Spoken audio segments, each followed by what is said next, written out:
ಜಲಂ. ಮೇಘರಾಜನ ಕೃಪಾ ಆತು ಅಂತಂದ್ರೆ ಭೂಮಿಗಳೆಲ್ಲ ಹಸರಾಗಿ ಕೆರೆ ಕಟ್ಟೆ ಬಾವಿಗಳೆಲ್ಲ ತುಂಬಿ ಆನಂದದಿಂದ ರೈತರು ಆ ಭೂತಾಯಿಯ ಒಡಲಿನೊಳಗೆ ಏನ್ ಮಾಡ್ತಾರ, ಬಿತ್ತಿ ಬೆಳೆಯನ್ನ ಬೆಳೆದು ಎಲ್ಲರೂ ಕೂಡ ಸಮೃದ್ಧವಾಗಿ ಬದುಕಬಹುದು. ಮೊದಲನೇದು ಜಲಂ, ಎರಡನೇದು ಅನ್ನ. ನೀರಿದ್ರನೆ ಅನ್ನವನ್ನು ಬೆಳಿಲಿಕ್ಕೆ ಸಾಧ್ಯ. ನೀರ ಇರದೇ ಇದ್ರೆ ಅನ್ನವನ್ನು ಬೆಳಿಲಿಕ್ಕೆ ಯಾಕೆ ಸಾಧ್ಯ? ಅನ್ನವನ್ನು ಬೆಳಿಲಿಕ್ಕೆ ಆಗುವುದಿಲ್ಲ. ಅದು ಕೂಡ ಎರಡನೇ ರತ್ನ. ಇನ್ನು ಮೂರನೇದು ಯಾವುದು ಅಂತಂದ್ರೆ ಸುಭಾಷಿತ. ಒಳ್ಳೆಯ ಮಾತುಗಳು ಕೂಡ ಬಂಗಾರದಂಗ ರತ್ನದಂಗ ಅಂತ ಹೇಳ್ಕೊಂಡ್ ಬರ್ತಾರೆ. ಮೊದಲನೇದು ಮೇಘರಾಜನ ಆಶೀರ್ವಾದ, ಎರಡನೇದು ಗುರುರಾಜನ ಆಶೀರ್ವಾದ. ಯಾಕಂತಂದ್ರೆ ಗುರುವಿನ ಗುಲಾಮನಾಗುವ ತನಕ ದೊರೆಯದಣ್ಣ ಮುಕ್ತಿ ಅಂತ ತಿಳ್ಕೊಂಡು ಜ್ಞಾನಿಗಳು ಹೇಳುವಂಗ, ಗುರು ತೋರಿಸದಲ್ಲದೆ ಕಾಣಿಸದಣ್ಣ ಸಾರಿ ಚೆಲ್ಲೈತಿ ಮುಕ್ತಿ ಅಂತ ಹೇಳುವ ಹಂಗ ಇವರಿಬ್ಬರು ಆಶೀರ್ವಾದ ಇರದೇ ಇದ್ರೆ ಯಾರ್ದು? ಒಂದು ಮೊದಲನೇದ್ದು ಮೇಘರಾಜನ ಆಶೀರ್ವಾದ, ಎರಡನೇದ್ದು ಗುರುರಾಜನ ಆಶೀರ್ವಾದ ಇರದೇ ಇದ್ರೆ ನಾವೆಲ್ಲ ಏನಾಗಿ ಬಿಡ್ತೀವಿ? ಅಜ್ಞಾನಿಗಳಾಗಿ ಹೋಗಿಬಿಡ್ತೀವಿ ಅಂತ ಅಜ್ಞಾನಿಗಳಾಗಿ ಹೋಗಿಬಿಡ್ತೀವಿ.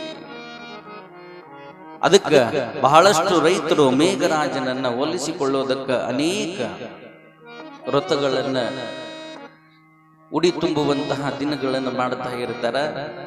ಹೋದ ವರ್ಷ ಬರಗಾಲ, ಮಳೆ ಇಲ್ಲ. ಆದರೂ ಸಹಿತ ನಮ್ಮೂರಿನ ಬಗ್ಗೆ ನನಗೆ ಬಹಳಷ್ಟು ಹೆಮ್ಮೆ ಅನ್ನಿಸ್ತದೆ. ಏನು ಅಂತಂದ್ರೆ ಈ ಉತ್ತರ ಕರ್ನಾಟಕ ಬಿಜಾಪುರ ಜಿಲ್ಲೆ ಮಳೆ ಬೆಳೆಗೆ ಬರಗಾಲ ಇರಬಹುದು, ಆದ್ರೆ ಭಕ್ತಿಗೆ ಬರಗಾಲ ಇಲ್ಲ ಅಂತಕ್ಕಂಥದ್ದನ್ನ ತೋರಿಸಿಕೊಟ್ಟವ್ರು ಯಾರು ಅಂತಂದ್ರೆ ನಮ್ಮ ಭಾಗ್ಯವಾಡಿ ಜನತೆ. ಭಾಗ್ಯವಾಡಿ ಜನತೆ ನೋಡ್ಬೇಕು ನೀವು. ದಾಸೋಗ ಮಾಡುವುದಕ್ಕೆ ನಾ ನೀ ನಾ ನಿನ್ನೆ ನಮ್ಮ ಚಿಂಚೋಳಿ ಸರ್ ನಮ್ಮ ಸಂಘು ಅವ್ರು ಹೇಳಿದ್ರು, ಅಪ್ಪ ಅವರ ದಾಸೋಗ ಮಾಡ್ಲಿಕ್ಕೆ ನಾನು ನೀನು ನಾನು ಅಂತ ಮುಂದೆ ಬರ್ತಾರ ಅಂತಂದ್ರೆ ಭಾಗ್ಯವಾಡಿ ಇದು ಬಸವನಾಡು. ಬಸವಣ್ಣ ಅಪ್ಪ ಬಿತ್ತಿ ಬೆಳೆದಂತಹ ದಾಸೋಹ ಕಾರ್ಯವನ್ನ ಮುನ್ನಡೆಸಿಕೊಂಡು ಹೋಗುವಂತಹ ಎಲ್ಲ ಕೈಗಳಿಗೆ ನಿಮ್ಮೆಲ್ಲರ ಜೋರಾದ ಚಪ್ಪಾಳೆಯನ್ನು ತಟ್ಟಿ ಅಭಿನಂದನೆಗಳನ್ನು ಸಲ್ಲಿಸಬೇಕಾಗ್ತದೆ. ಯಾರು ಹಂಚಿ ತಿಂದಾರೋ ಅವರು ಈ ಜಗತ್ತಿನೊಳಗೆ ದೊಡ್ಡವರಾಗ್ಯಾರ. ಯಾರು ಮುಚ್ಚಿ ತಿಂದಾರೋ ಈ ಜಗತ್ತಿನೊಳಗೆ ಅವರೆಲ್ಲ ಸಣ್ಣವರಾಗ್ಯಾರ. ವರದಾನಿ ಅಂತ ಕರೆಸ್ಕೋಬೇಕಾದ್ರೆ ದಾನ ಧರ್ಮಗಳನ್ನ ಮಾಡಿದ್ರಿಂದಲೇ ವರದಾನಿ ಅಂತ ಅನಿಸ್ಕೊಂಡ್ಲಕ್ಕೆ.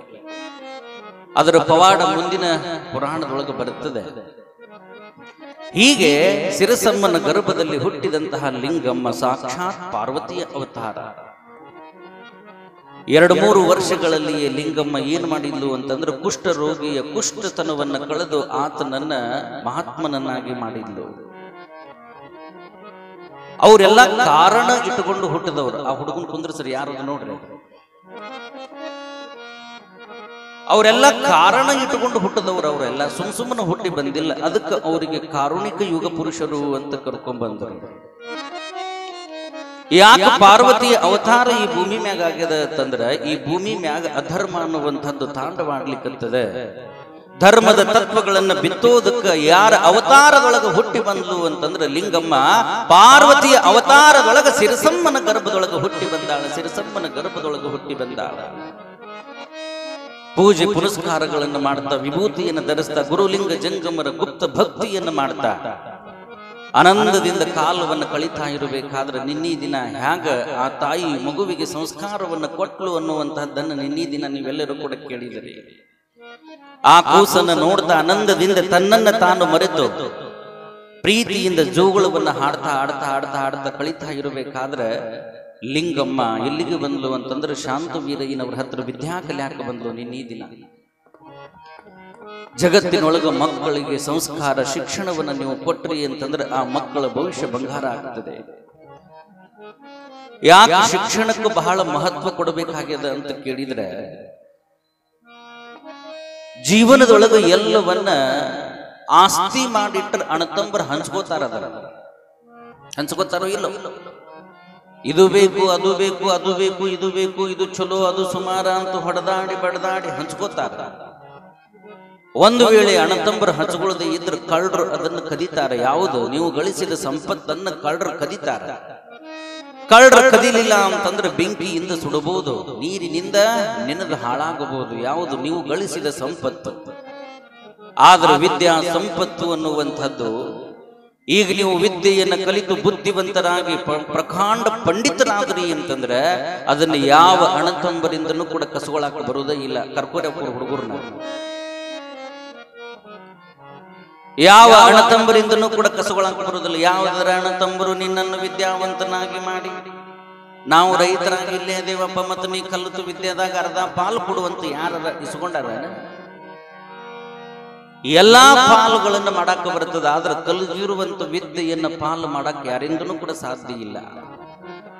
ಅಣ್ಣತಂಬರು ಪಾಲು ಕೇಳಲಾರದು, ಕಳ್ಳರಿಂದ ಕದ್ದುಕೊಂಡು ಹೋಗಲಾರದು, ಬೆಂಕಿಗೆ ಸುಡಲಾರದು, ನೀರಿಗೆ ನೆನಿಲಾರದು.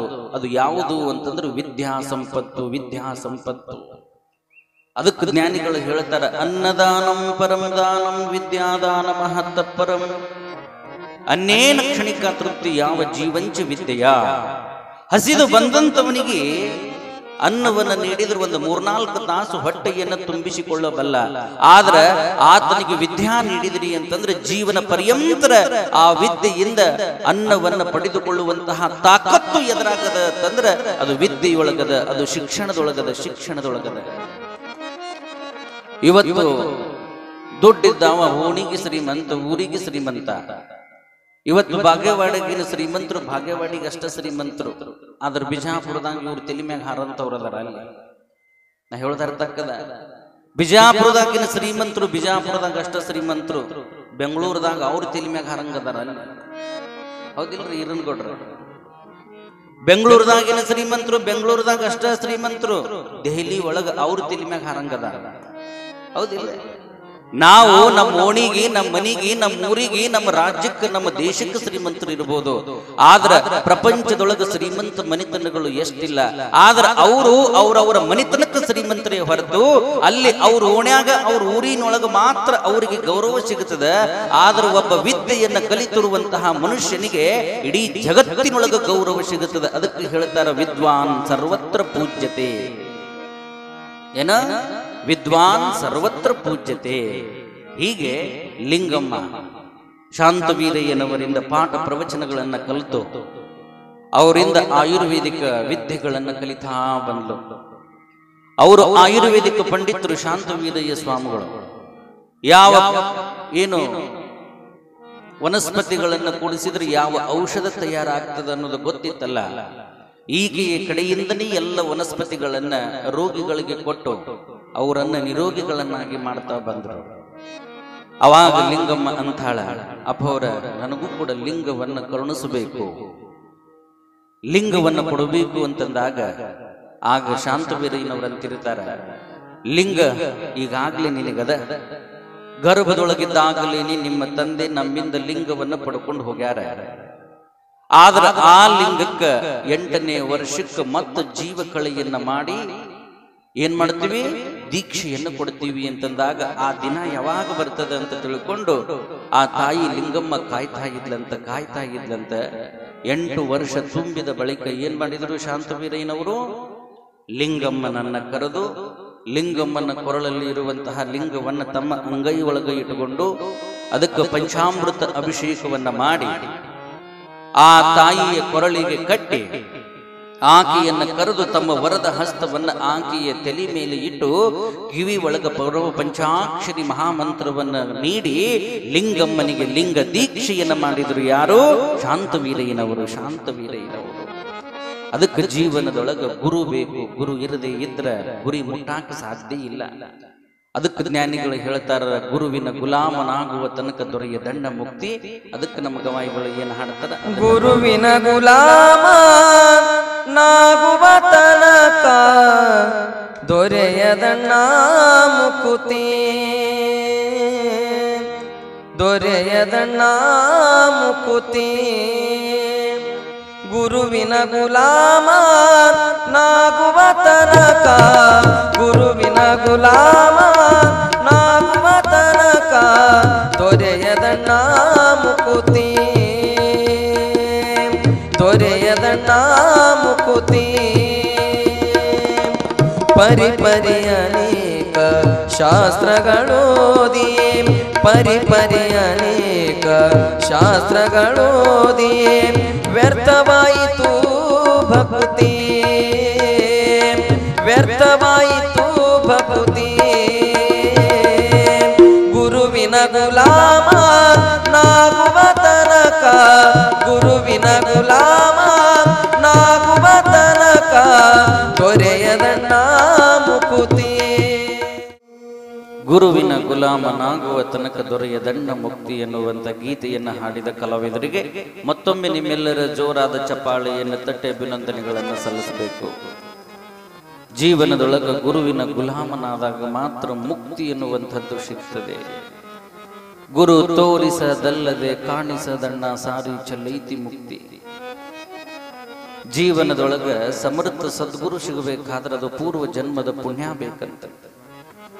ಅದಕ್ಕೆ ಜ್ಞಾನಿಗಳು ಹೇಳ್ತಾರಲ್ಲ, ಏನು ಗುರು ಸಿಗುವುದು ದುರ್ಲಭ ಸಿಕ್ಕರೆ ಬಹುಲಾಭ.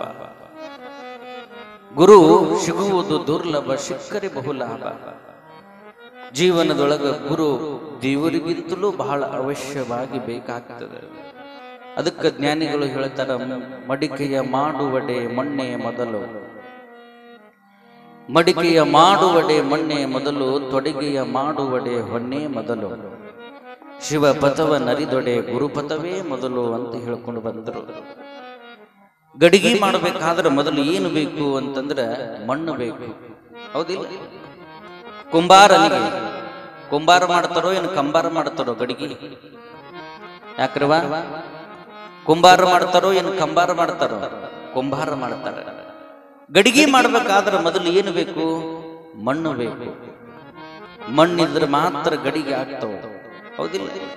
ಮಡಿಕೆಯ ಮಾಡುವಡೆ ಮಣ್ಣೇ ಮೊದಲು, ತೊಡಿಗೆಯ ಮಾಡುವಡೆ ಹೊಣ್ಣೆ ಮೊದಲು. ಈಗ ನೀವು ಪತ್ತಾರ ಅಂಗಡಿಗೆ ಹೋಗಿ ಒಂದು ಬಂಗಾರದ ಮೂಗುನತ್ತೋ ಕಿವ್ಯಾಗಿನ ಬೆಂಡೋಲೆಯೋ ಏನೋ ಹಾಕ್ತೀರಿ. ಅವುಗಳನ್ನ ಮಾಡಾಕ ಮೊದಲು ಏನು ಬೇಕು? ಬಂಗಾರ ಬೇಕು. ಬಂಗಾರದಿಂದ ಬಂಗಾರದ ಆಭರಣಗಳು ಸಿದ್ಧ ಆಗುತ್ತಾವು ಹೊರತು ಇನ್ನೊಂದರಿಂದ ಇನ್ನೊಂದು ವಸ್ತು ಆಗಂಗಿಲ್ಲ. ಮಣ್ಣಿನಿಂದ ಮಡಿಕೆ ಆಗ್ತದ, ಬಂಗಾರದಿಂದ ಬಂಗಾರದ ವಸ್ತುಗಳಾಗ್ತಾವು. ಹಂಗ ಶಿವಪಥವ ನರಿದೊಡೆ ಗುರುಪಥವೇ ಮೊದಲು, ಗುರುಪಥವೇ ಮೊದಲು. ಅದಕ್ಕೆ ನಾವೆಲ್ಲ ಮೊದಲು ಏನ್ ಮಾಡ್ಬೇಕಾಗಿದೆ ಅಂತಂದ್ರೆ, ದೇವರಿಗಿಂತಲೂ ಗುರು ಶ್ರೇಷ್ಠ. ಮೊದಲು ಗುರುವಿನ ಹತ್ರ ಹೋಗ್ಬೇಕು.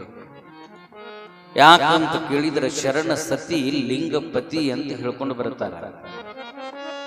ತಂದೆ ಯಾರು ಅಂತಂದ್ರೆ ಪರಮಾತ್ಮ, ತಾಯಿ ಯಾರು? ಗುರು. ನಾವು ತಾಯಿ ಹತ್ರ ಬಿಟ್ಟು ತಂದೆ ಹತ್ರ ಹೋದ್ರೆ ತಂದೆ ತಗೊಳಂಗಿಲ್ಲ, ಪಾಟನ್ನು ಹೊಡೆದು ಬಿಡ್ತಾನ. ನಡಿ ನಡಿ ನಡಿ ನಡಿ ನಡಿ ಅಂತ ಹೊಡೆದುಗಳನ್ನೇ ಹೊಡೆಸ್ಕೊಂಡು ಮತ್ತೆ ಎಲ್ಲಿಗೆ ಬರಬೇಕು? ತಾಯಿ ಹತ್ರನ ಬರಬೇಕು. ನಿಮಗಿನ್ನೂ ತಿಳಿಯುವಂಗ ಹೇಳಬೇಕು ಅಂತಂದ್ರೆ, ಇಬ್ಬರು ಗಂಡ ಹೆಂಡತಿ. ಗಂಡ ನೌಕರಿ ಮಾಡ್ತಿರ್ತಾನೆ, ದೊಡ್ಡ ಸಿಟಿ ಒಳಗೆ ನೌಕರಿ ಮಾಡ್ತಿರ್ತಾನೆ, ಯಾಂತ್ರಿಕ ಬದುಕದು. 10ಕ್ಕೆ ಆಫೀಸ್ಗೆ ಹೋಗ್ಬೇಕು ಅಂತಂದ್ರೆ ಅವ 8ಕ್ಕೆ ಮನೆ ಬಿಡ್ಬೇಕವ. ಯಾಕೆ? ಸಮಯ ಆದಂಗ ಟ್ರಾಫಿಕ್ ಜಾಮ್ ಆಯ್ತು ಅಂತಂದ್ರೆ ಬಹಳಷ್ಟು ಸಮಯ ಹಿಡಿತಿತ್ತು ಆಫೀಸಿಗೆ ಹೋಗಾಕ. ಹೀಗಿರುವಂತಹ ಪ್ರಸಂಗದೊಳಗೆ ಬೆಳಕಾತು ಅಂತಂದ್ರೆ ಹೆಂಡತಿ ಕೆಲಸ ಏನು ಅಂತಂದ್ರೆ ಗಂಡಗೆ ನೀರು ಕಾಸಿ ಕೊಡೋದು, ಅವ ಜಳಕ ಮಾಡೋದ್ರಾಗ ಅವನ ಅರಿವಿ ಕೊಡೋದು, ಅವ ಅರಿವಿ ಹಾಕೊಳ್ಳೋದ್ರಾಗ ಏನ್ ಮಾಡೋದು? ಆತನಿಗೆ ನಾಷ್ಟಾ ರೆಡಿ ಮಾಡೋದು, ನಾಷ್ಟಾ ಅವ ತಿನ್ನೋದ್ರಾಗ ಕಾಫಿ ಕೊಡೋದು, ಕಾಫಿ ಕೊಡೋದ್ರಾಗ ಮತ್ತ ಮುಂದೆ ಮಧ್ಯಾಹ್ನದ ಬುತ್ತಿಯನ್ನು ತಯಾರು ಮಾಡೋದು. ಒಟ್ಟ ಅವನ ಮನೆಯಿಂದ ಹೊರಗೆ ಹಾಕೋದಕ್ಕೂ ಬಹಳ ಬಿಜಿ ಆಕಿ ಹೆಣ್ಮಗಳು. ಅವರಿಬ್ಬರಿಗೆ ಒಂದು ಗಂಡು ಕೂಸಿತ್ತು, ಅದಕ್ಕೆ ಸಮಯ ಅದ ಸಿಗ್ತಿತ್ತು. ಇವರಿಬ್ಬರು ಗಂಡ ಆಫೀಸಿಗೆ ಹೋಗೋಬೇಕು ಅನ್ನುವಂತಹ ಟೆನ್ಷನ್ದೊಳಗ, ಹೆಂಡತಿ ಗಂಡನಿಗೆ ಕಳಿಸ್ಬೇಕು ಅನ್ನೋ ಟೆನ್ಷನ್ದೊಳಗ ಆ ಹುಡುಗ ಹೋಗಿ ಏನ್ ಮಾಡ್ತಿತ್ತು ಅಂತಂದ್ರೆ ಹೊರಗೆ ಹೋಗಿ ಆಡ್ತಿತ್ತು. ಹೊರಗೆ ಹೋಗಿ ಆಡ್ತಿತ್ತು. ಆಡಿ ಆಡಿ ಆಡಿ ಆಡಿ ಆಡಿ ಆಡಿ ಸಾಕಾಗಿ ಏನ್ ಮಾಡ್ತಿತ್ತು? ರಾಡಿ ಒಳಗೆ ಬೀಳ್ತಿತ್ತು, ಹೊರಳಾಡ್ತಿತ್ತು, ಒಂದು ಮಾಡ್ತಿತ್ತು, ಎರಡು ಮಾಡ್ತಿತ್ತು. ಓಟು ಮಾಡಿ ಹೊಲಸಾದಗಳೇನೆ ಯಾವಾಗ ಹೊಟ್ಟೆ ಹಸಿತದ ಅವಾಗ ಒಳಗೆ ಬರ್ತದ. ಒಳಗೆ ಬಂದುಗಳೇನೆ ಅಪ್ಪ ಎಲ್ಲ ತಯಾರಾಗಿ ಅರಿವಿ ಹಾಕೊಂಡು ಟಿಪ್ ಟಾಪ್ ಆಗಿ ಪೌಡರ್ ಹಚ್ಕೊಂಡು ತಲಿ ಹಿಕ್ಕೊಂಡು ಪೇಪರ್ ನೋಡ್ಕೋತ ಕೂತಿದ್ದ. ಯಾಕೆ? ಅಪ್ಪಗ ಬುದ್ಧಿ ಡೇಬಿ ಬರುತ್ತಕ ಅಪ್ಪ ಹೋಗವಲ್ಲ. ಆತ ನಾಷ್ಟ ಆಗೈತಿ, ಎಲ್ಲ ಆಗೈತಿ, ಅಪ್ಪಗ ಬುದ್ಧಿ ಮಾಡಿ ಕೊಡ್ಬೇಕಲ್ಲ. ಅದಕ್ಕೆ ಅದು ಬುದ್ಧಿ ತರೋತಕ ಆತ ಪೇಪರ್ ಓದಾಕತ್ತಿತ್ತು. ಇದು ಅಪ್ಪ ಕುಂತಾನಂತ ತಿಳ್ಕೊಂಡು ಪಾಪ ಹೊರಗಿನಿಂದ ಕೂಸು ಒಳಗೆ ಬಂದಿದ್ದ ತಡ ಅಪ್ಪ ಎತ್ಕೋತಾನ ತಿಳ್ಕೊಂಡು ಅಪ್ಪ ಅಂತ ಓಡಿ ಬತ್ತು. ಅಪ್ಪ ಅಂತ ಓಡಿ ಬಂದುಗಳನ್ನೇ ಪೇಪರ್ ಹಿಂಗ ತೆಳಗ ಮಾಡ್ದ, ಕೂಸಿನ ಆಕಾರ ನೋಡ್ದ, ಹೊಲಸು ಮಾಡ್ಕೊಂಡಿತ್ತು, ಒಟ್ಟು ಮೈ ತುಂಬ ರಾಡಿ ಆಗಿಬಿಟ್ಟದ. ಇನ್ನು ಎತ್ಕೊಂಡ್ರೆ ಮೈ ಹೊಲಸಾದಿತ್ತು ಅಂತ ತಿಳ್ಕೊಂಡು ಹಿಂಗ ಪೇಪರ್ ತೆಳಗಿಟ್ಟು ಪಾಟ್ ಪಾಟ್ ಕೊಟ್ಟು ನಡಿ ನಡಿ ಮತ್ತು ಅಪ್ಪ ಅಂತ ನಡಿ ಅಂದುಗಳನ್ನೇ ಹೊಡೆಸ್ಕೊಂಡು ಕಿಶಿಂದ ಅಳ್ಕೋತು ಒಳಗೆ ಹೋತು. ಒಳಗೆ ಹೋದಗಳನ್ನೇ ತಾಯಿಗೆ ಧ್ವನಿ ಕೇಳುತ್ತು, ಯಾರದು? ಮಗನ ಧ್ವನಿ ಕೇಳುತ್ತು. ಮಗ ಅಳತಿತ್ತಲ್ಲ, ಯಾಕೋ ಯಾಕೆ ಅಳಾಕತಿ? ಸೀದಾ ಓಡಿ ಬಂದಾಕಿನಿ. ಎಂತ ಸೀರಿ ಹುಟ್ಟೀನಿ ಅನ್ನೋದು ಸಹಿತ ನೋಡ್ಲಿಲ್ಲಕ್ಕಿ. ಕೂಸು ಅಳತದ ಅನ್ನೋದು ಕಿವಿಗೆ ಬಿದ್ದ ತಕ್ಷಣ ಓಡಿ ಬಂದು ಏನ್ ಮಾಡಿದ್ದು? ತೆಕ್ಕಿ ಬಡ್ಕೊಂಡು ಮುದ್ದಾಡಿ, ಯಾಕೋ ಯಾಕೆ ಅಳಾಕತಿ? ಅಪ್ಪ ಹೊಡೆದ ಅಂದುಗಳನ್ನೇ. ಅವಾಗ ಅಕ್ಕಿ ಏನ ಅನ್ಬೇಕು, ಅದ್ರ ಹತ್ರ ಯಾಕೆ ಹೋಗಿದ್ದೆ ಅಪ್ಪ ಇಷ್ಟೊತ್ನ್ಯಾಗ ಅನ್ಲಕ್ಕಿ. ಏನನ್ಲ? ಅದ್ರ ಹತ್ರ ಯಾಕೆ ಹೋಗಿದ್ದೆ ಅಪ್ಪ ಇಷ್ಟೊತ್ನ್ಯಾಗ? ಅದು ಈಗ ಮನುಷ್ಯ ಆಗಿರುವುದಿಲ್ಲದು, ಅದ್ರ ಹತ್ರ ನಾನಾ ಹೋಗುದಿಲ್ಲ, ಅದ್ರ ಹತ್ರ ಹೋಗಬೇಡಪ್ಪ ನೀ ಅಂದುಗಳನ್ನೇ. ನನಗೇನು ಗೊತ್ತು ಮಮ್ಮಿ ಅಂತದು.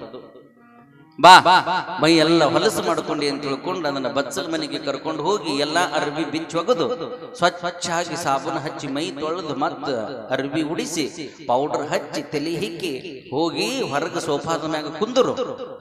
ಏನ್ ಮಾಡೋದು? ಸೋಫಾದ ಮ್ಯಾಗ ಹೋಗಿ ಕುಂದರು.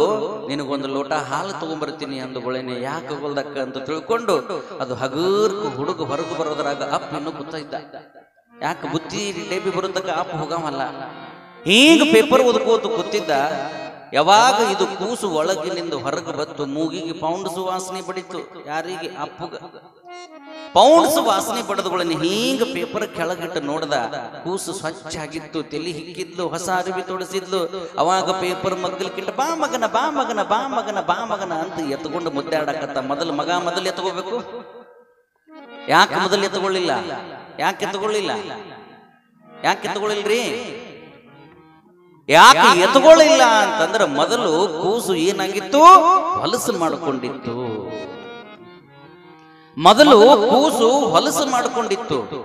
ಯಾವಾಗ ತಾಯಿ ಅನ್ನುವಂತಹ ಗುರು ಆ ಹೊಲಸನ್ನ ಸ್ವಚ್ಛ ಮಾಡಿ ಮತ್ತು ನಿರ್ಮಲವಾದ ಬಟ್ಟೆಯನ್ನ ಉಡಿಸಿ ಹೊರಗೆ ಕಳಿಸಿದಾಗ ಹೆಂಗ ತಂದಿ ಅನ್ನುವಂಥವ ಎತ್ಕೊಂಡ, ಹಂಗ ಗುರು ಅನ್ನುವಂತಹ ತಾಯಿ ಹತ್ರ ನೀವು ಬಂದ್ರೆ ಮಾತ್ರ ನಿಮ್ಮ ಕರ್ಮ ಧರ್ಮಗಳನ್ನು ಸ್ವಚ್ಛ ಮಾಡಿಬಿಟ್ಟಾಗ ಮಾತ್ರ ತಂದಿ ಅಂತಕ್ಕಂಥ ಪರಮಾತ್ಮ ನಿಮ್ಮನ್ನು ಎತ್ಕೋತಾಗ. ಯಾಕಂತ ಕೇಳಿದ್ರೆ ಯಾರಿಗೂ ಕೂಡ ಭಗವಂತ ಕಾಣುವುದಿಲ್ಲ, ಕಾಣುವಂತವನು ಗುರು. ಅದಕ್ಕೆ ಜ್ಞಾನಿಗಳು ಹೇಳ್ತಾರೆ, ಅಪ್ರತ್ಯಕ್ಷೋ ಮಹಾದೇವ ಸರ್ವೇಶಾಂ ಆತ್ಮ ಮಾಯೆಯ ಪ್ರತ್ಯಕ್ಷೋ ಗುರು ರೂಪೇಣ ವರ್ತತೆ ಭಕ್ತಿ ಸಿದ್ಧಯೇ. ಜಗದ್ಗುರು ರೇಣುಕ ಭಗವತ್ಪಾದರು ಸಿದ್ಧಾಂತ ಶಿಖಾಮಣಿ ಒಳಗೆ ಹೇಳ್ತಾರೆ, ಅಪ್ರತ್ಯಕ್ಷೋ ಮಹಾದೇವ ಸರ್ವಾಶಾಂ ಆತ್ಮ ಮಾಯೆಯ ಪ್ರತ್ಯಕ್ಷೋ ಗುರು ರೂಪೇಣ ವರ್ತತೆ ಭಕ್ತಿ ಸಿದ್ಧಯೇ. ಪ್ರತ್ಯಕ್ಷವಾಗಿ ಕಣ್ಣಿಗೆ ಕಾಣುವಂತಹ ಶಕ್ತಿ ಯಾವುದು ಅಂತಂದ್ರೆ ಗುರು. ಅಂತಹ ಗುರುವನ್ನ ನೀನು ಭಕ್ತಿಯಿಂದ ಸ್ಮರಿಸಿದಿ ಅಂತಂದ್ರೆ ಕಂಡದನೆ ಕಂಡು ಗುರುಪಾದವ ಹಿಡಿದಲ್ಲಿ ಕಾಣುವುದ ಕಾಣಬಹುದು ಗುರು ಗುಹೇಶ್ವರ ಅಂತ ಅಲ್ಲಮ ಪ್ರಭುಗಳು ಹೇಳ್ಕೊಂಡ್ಬರ್ತಾರೆ. ಯಾವುದು ಕಾಣಲಾರದನ್ನು ಕಾಣಬೇಕಾದ್ರೆ ಕಾಣುವಂತಹ ಗುರುವನ್ನ ಮೊದಲು ನಾವು ಸ್ಮರಿಸಬೇಕಂತ. ಅವಾಗ ಕಾಣಲಾರದು ಯಾವುದು ಅಂತಂದ್ರೆ ಅದು ದೇವರು ಅವಾಗ ಕಾಣುತ್ತದೆ ಅಂತ ಹೇಳ್ತಾರೆ. ಅದಕ್ಕೆ ಜೀವನದೊಳಗೆ ನಾವೆಲ್ಲರೂ ಕೂಡ ಗುರು ಆಶೀರ್ವಾದವನ್ನು ಪಡ್ಕೋಬೇಕಾಗ್ತದೆ. ಒಮ್ಮೆ ಒಬ್ಬ ಋಷಿ ಭಗವಂತನನ್ನ ಸಾಕ್ಷಾತ್ಕಾರ ಮಾಡ್ಕೋಬೇಕು ಅಂತ ತಿಳ್ಕೊಂಡು ಏನ್ ಮಾಡ್ದ? ಮನಿಯನ್ನ ಬಿಟ್ಟು ಗುಡ್ಡ ಹತ್ತಿ ಘಟ್ಟವನ್ನ ಬಿಟ್ಟು ಘೋರವಾದ ತಪಸ್ಸು ಮಾಡ್ದ. ಎಂತಹ ತಪಸ್ಸು ಅಂತಂದ್ರೆ ಘೋರವಾದ ತಪಸ್ಸು. ಆ ತಪಸ್ಸು ಹ್ಯಾಂಗಿತ್ತು ಅಂತಂದ್ರೆ ನಿಮಗೆ ಹೇಳಬೇಕು ಅಂತಂದ್ರೆ, ಗಡ್ಡದೊಳಗ ಗುಬ್ಬಿ ಬಂದು ಗೂಡು ಕಟ್ಟಿ, ಎಲ್ಲಿ ಗಡ್ಡದೊಳಗ ಗುಬ್ಬಿ ಬಂದು ಗೂಡು ಕಟ್ಟಿ ಆ ತತ್ತಿಗಳನ್ನಿಟ್ಟು ತತ್ತಿಗೆ ಕಾವು ಕೊಟ್ಟು ಮರಿಗಳಾಗಿ ತಾಯಿ ಜೊತೆಗೆ ಹಾರಿ ಹೋದ್ರೂ ಸಹಿತ ಆ ಋಷಿಗೆ ಗೊತ್ತಾಗ್ಲಿಲ್ಲ ಅಂತಂದ್ರೆ ಎಂತಹ ತಪಸ್ಸಿರ್ಬೇಕು. ನಮ್ಮ ಅಂಗೈಯಾಗಿ ಲಿಂಗ ಇರ್ತದ, ದೇವರ ಮನೆಯಾಗ ಕೂತಿರುತ್ತೀವಿ, ಲಿಂಗೈನ ಕಡೆ ಚಿತ್ತಿರುವುದಿಲ್ಲ ಮಗ. ಹಿಂಗ ಅಂಗೈಯೊಳಗೆ ಲಿಂಗ ಹಿಡ್ಕೊಂಡು ಬುತ್ತಿ ಕಟ್ಟು ಲಗು ನಾ ಹೋಗ್ಬೇಕು ಹೊಲಕ್ಕ, ಬುತ್ತಿ ಕಟ್ಟು ನಾ ಹೊಲಕ್ಕೆ ಹೋಗಬೇಕು ಅಂತ ನಾವ್ ಅಂತೀವಿ. ಇವು ನಮ್ಮ ತಪಸ್ಸು. ನಮಗ ದೇವರು ಒಲಿಯಂಗಿಲ್ಲ, ದೇವೇ ಒಲಿತಾವ ನಮಗ. ಹಿಂಗ ಘೋರವಾಗಿರುವಂತಹ ತಪಸ್ಸನ್ನು ಮಾಡ್ದ. ಘೋರವಾದ ತಪಸ್ಸನ್ನ ಮಾಡಿ ಇನ್ನೇನು ಅವನ ತಪಸ್ಸಿಗೆ ಮೆಚ್ಚಿ ಭಗವಂತ ಒಲದ ಪ್ರತ್ಯಕ್ಷನಾಗಿ ಕಣ್ಣು ಬಿಟ್ಟ ತಕ್ಷಣ ದೇವರು ಬಂದು ನಿಂತಿದ್ದ. ಆ ದೇವರ ಸಮೀಪಕ್ಕೂ ಒಬ್ಬ ಗುರು ಬಂದು ನಿಂತಿದ್ದ. ಅವಾಗ ಒಬ್ಬ ವ್ಯಕ್ತಿ ಕೇಳ್ತಾನ, ನೀನು ಮೊದಲು ಯಾರ ಪಾದಕ್ಕೆ ನಮಸ್ಕಾರ ಮಾಡ್ತೀಯ ಹೇಳು ಅಂತಂದುಗಳೇನೆ. ನಾನು 12 ವರ್ಷ ಭಗವಂತನ ಸಲುವಾಗಿ ತಪಸ್ಸು ಮಾಡಿರಬಹುದು. ಆ ತಪಸ್ಸಿಗೆ ಮೆಚ್ಚಿ ಭಗವಂತ ಮುಂದೆ ಬಂದು ನಿಂತಿರಬಹುದು. ಅದ ಸಂದರ್ಭದೊಳಗೆ ಒಬ್ಬ ಗುರುನು ಬಂದು ನಿಂತಿರಬಹುದು. ಆದರೆ ನಾನು ಮೊದಲು ದೇವರ ಪಾದಕ್ಕೆ ನಮಸ್ಕಾರ ಮಾಡೋದಿಲ್ಲ, ಮೊದಲು ಗುರುವಿನ ಪಾದಕ್ಕೆ ನಮಸ್ಕಾರ ಮಾಡುತ್ತೀನಿ ಅಂತ ಹೇಳಿದ. ಅವಾಗ ಅವ ಕೇಳ್ತಾನ, 12 ವರ್ಷ ಬೇಕಾಗಿದ್ದನು ಗುರುಗಳಿಗೆ ನಮಸ್ಕಾರ ಮಾಡ್ಬೇಕಾದ್ರೆ, ಇಲ್ಲೇ ಹೋದ್ರೆ ಸಿಗ್ತಿದ್ರಲ್ಲ ಅಂದುಗಳೇನೆ. ಕಾಣಲಾರದನ್ನ ಕಾಣು ಹಂಗ ಮಾಡಿದ್ದ ಅವನು. ದೇವರನ್ನ ಹುಡುಕಿಕೊಂಡು ಹೋಗುವಂತಹ ದಾರಿಯನ್ನ ತಿಳಿಸಿಕೊಟ್ಟಿದ್ದ ಅವನು. ಅದಕ್ಕ ಅವ ಕಾಣದೇ ಇರುವಂತದ್ದನ್ನ ಕಾಣು ಹಂಗ ಮಾಡ್ಯಾನ. ಅದಕ್ಕೆ ಮೊದಲು ನಾನು ಗುರುವಿಗೆ ನಮಸ್ಕಾರ ಮಾಡ್ತೀನಿ ಅಂತ ಹೇಳಿದ್ನ. ಹಿಂಗ ಯಾವ ಲಿಂಗಮ್ಮಳಿಗೆ ಶಾಂತವೀರಯ್ಯ ಸ್ವಾಮಿಗಳು ಗುರುಗಳಾಗಿ ಬಂದು ಲಿಂಗ ದೀಕ್ಷೆಯನ್ನ ಮಾಡ್ತಾರೆ. ನಾವೆಲ್ಲ ಬಾಗೇವಾಡಿ ಒಳಗ ಲಿಂಗಾಯತ ಸಮಾಜನೇ ಹೆಚ್ಚದ. ಲಿಂಗಾಯತ ಸಮಾಜ ಹೆಚ್ಚದ. ಈಗೇನ್ ನೀವು ಓಸರು ಕುಂತೀರಲ್ಲ, ಎಷ್ಟು ಮಂದಿ ಕೊರಳಾಗ ಲಿಂಗ ಐತಿ ಹೇಳ್ರಿ ನೋಡೋಣ. ನಿಮ್ ಎದಿ ಮುಟ್ಕೊಂಡು ಹೇಳ್ರಿ ನೋಡೋಣ. ಎಷ್ಟು ಮಂದಿ ಕೊರಳಾಗ ಲಿಂಗ ಐತಿ? ಜೇರ್ ಕರ್ತು ಲಿಂಗ ಇದ್ದವ್ರಷ್ಟ ಪುರಾಣಕ್ಕೆ ಬರ್ರಿ ಅಂದ್ರೆ ಒಂದು 10 ಮಂದಿ ಬರ್ತಾರ. ಆಟೆ ಲಿಂಗ ಇದ್ದವ್ರಷ್ಟ ಪುರಾಣಕ್ಕೆ ಬರ್ರಿ ಅಂದ್ರೆ ಒಂದು 10 ಮಂದಿ ಅಷ್ಟ ಬರ್ತಾರ. ಉಳುಕಿದ್ದೊಟ್ಟು ಲಿಂಗ ಇಲ್ಲಾರದ ಕಂಪ್ನಿನೇ. ಜೀವನದೊಳಗೆ ನಾವು ಏನ್ ಹೇಳ್ತೀವಿ, ನೀವು ಯಾರು ಅಂತಂದ್ರೆ ನಾವು ಲಿಂಗಾಯಿತರು. ಟಗಲ್ ಬಾಯಿ ಮಾಡಿ ಏನಂತೀವಿ? ಲಿಂಗಾಯಿತರು. ಎಲ್ಲದ ಲಿಂಗ? ಇಲ್ಲೇ ಇಲ್ಲ. ನೋಡ್ಬೇಕು ನೀವು, ಸತ್ತಾಗ ಕುಣಿಮ್ಯಾಗ ನಿಂತಿರ್ತೀವಿ, ಲಿಂಗ ಕೊಡ್ರಿ ಲಿಂಗ ಕೊಡ್ರಿ ಇರ್ತೀವಿ. ಲಿಂಗ ಕೊಟ್ಟಿರ್ತಾರ, ಅದ್ರಾಗ ಲಿಂಗನೇ ಇರೋದಿಲ್ಲ, ಗುಣಗಡಿಗೆ ಲಿಂಗ ಇರೋದಿಲ್ಲ, ಖಾಲಿನೇ ಇರ್ತತ್ತ.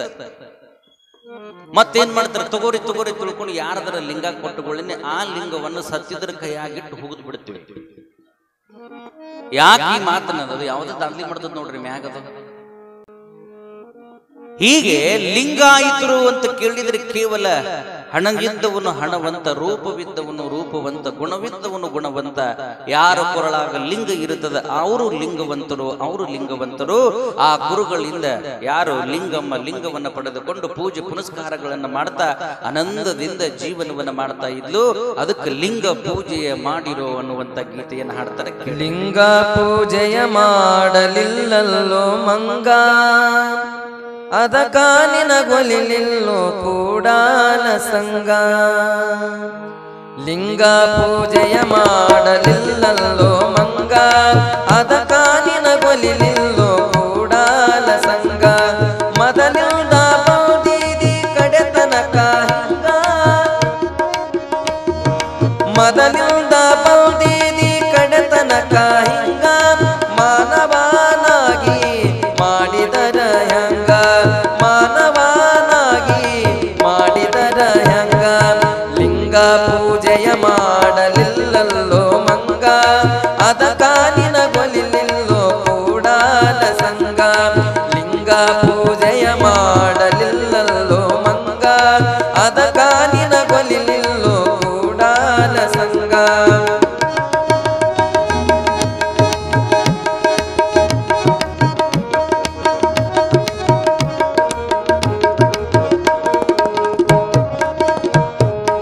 ಈಚಲ ಮರದಂಗ ಉದ್ದಕ್ಕೆ ನೀ ಬೆಳೆದು ಯೋಚನೆ ಮಾಡದೆ ಅಡ್ಡದಾರಿ ತುಳಿದು. ಈಚಲ ಮರದಂಗ ಉದ್ದಕ್ಕೆ ನೀ ಬೆಳೆದು ಯೋಚನೆ ಮಾಡದೆ ಅಡ್ಡದಾರಿ ತುಳಿದು. ಆಚಾರವಂತರಿಗೆ ಅತಿಯಾಗಿ ಕಾಡಿದೆ, ಆಚಾರವಂತರಿಗೆ ಅತಿಯಾಗಿ ಕಾಡಿದೆ. ನೀಚರಳು ನೀನು ಒಂದಾಗಿ ನಡೆದೆ, ನೀಚರಳು ನೀನು ಒಂದಾಗಿ ನಡೆದೆ. ಲಿಂಗ ಪೂಜೆಯ ಮಾಡಲಿಲ್ಲಲ್ಲೋ ಮಂಗ, ಅದಕ ನಿನಗೊಲಿಲಿಲ್ಲೋ ಕೂಡಲ ಸಂಗ. ಲಿಂಗ ಪೂಜೆಯ ಮಾಡಲಿಲ್ಲ ಮಂಗ, ಅದಕ್ಕ ನಿನಗ ಒಲಿಲಿಲ್ಲ ಕೂಡಲ ಸಂಗ. ಅನ್ನುವಂತಹ ಅದ್ಭುತವಾದ ಗೀತೆಯನ್ನು ಹಾಡಿದ ಕಲಾವಿದರಿಗೆ ಇನ್ನೊಮ್ಮೆ ಮತ್ತೊಮ್ಮೆ ಜೋರಾದ ಚಪ್ಪಾಳೆಯನ್ನು ತಟ್ಟಬೇಕು. ಶಾಂತವೀರಯ್ಯ ಸ್ವಾಮಿಗಳವರಿಂದ ಲಿಂಗವನ್ನು ಪಡ್ಕೊಂಡ ಲಿಂಗಮ್ಮ ಆ ಲಿಂಗದ ಮಹತ್ವವನ್ನ ಕೇಳ್ತಾಳೆ. ಯಪ್ಪ, ಈ ಲಿಂಗವನ್ನ ಹ್ಯಾಗ ರಕ್ಷಣಾ ಮಾಡ್ಕೋಬೇಕು ಅಂತಂದಾಗ ಶಾಂತವೀರಯ್ಯನವರು ಹೇಳ್ತಾರೆ, ಯಥಾ ಪ್ರಾಣಿ ತಥಾ ಲಿಂಗೆ ತಥಾ ಲಿಂಗೆ ಯಥಾ ಪ್ರಾಣಿ. ಒಮ್ಮೆ ಗುರುಗಳು ಕೊಟ್ಟಂತಹ ಲಿಂಗದಿಂದ ಶರೀರದಿಂದ ಅಗಲಿಸಬಾರದು ಅಂತ ಹೇಳ್ತಾರೆ.